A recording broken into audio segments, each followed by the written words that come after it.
Good evening, guys.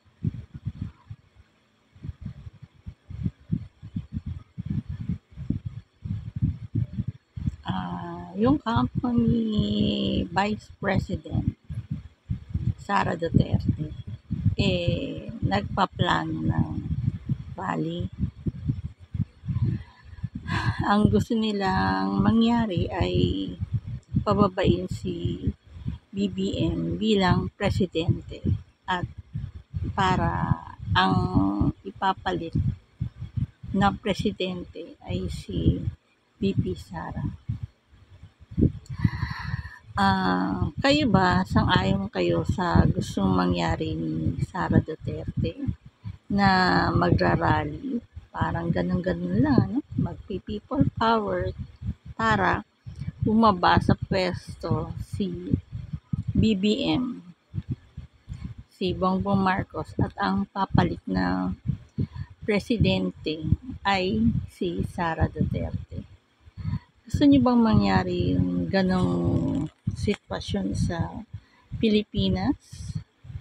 Yung ba ang gusto niyong mangyari na si BBM ay bababa na presidente dahil magrarally si Sara Duterte at ang papalit na presidente ay si Sara Duterte? Para sa akin, hindi tama na magrarally lang si Sara para bumaba sa pagiging president si BBM, si Bongbong Marcos. Kasi si Bongbong Marcos ay elected by the people. Yung sinasabi nilang flood control, yung ghost flood control projects na merong project na flood control ang DPWH, tapos nun yung pondo nakukuha ng mga contractors, tapos wala naman palang puro ghost, wala palang flood control project. So parang niloloko lang nila yung taong bayan kasi taxpayers money yung kinukuha nila, tapos napupunta lang sa bulsa ng mga contractors. At ang masaklap, nag-start yun noong 2016 at hanggang ngayon nagpalit na ng presidente ay existing pa rin.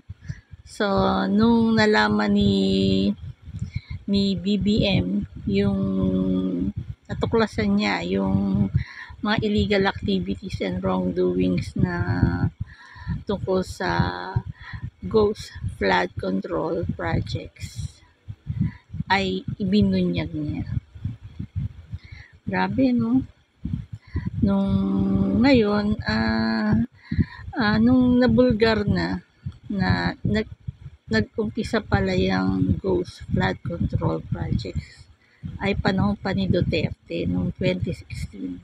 So nung unti-unti nang na bubuking ni BBM yung mga flood control projects na ghost na million, billion, trillion, napupunta lang sa bulsa ng contractors.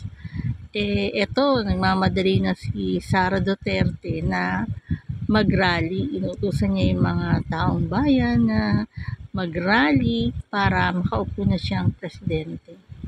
So, ginagamit ni Sara Duterte yung ghost flood control projects na napupunta sa bulsa ng mga contractors ng DPWH. Yun ang binibintang nila kay BBM para bumaba na sa pwesto si BBM.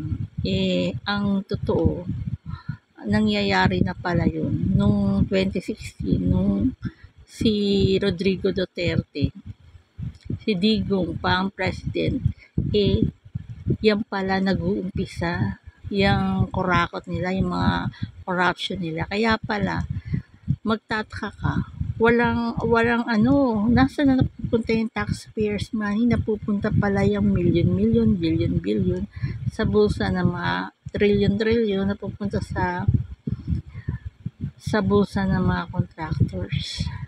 Kaya pala sinasabi ni Digong walang pera yung Pilipinas. Kaya imposible. Yun pala binubusa pala ng mga contractors. Tapos ang gagawin naman ni Duterte sabihin niya walang pondo, walang kailangan natin ng pera, kailangan sa paggawa natin ng budget.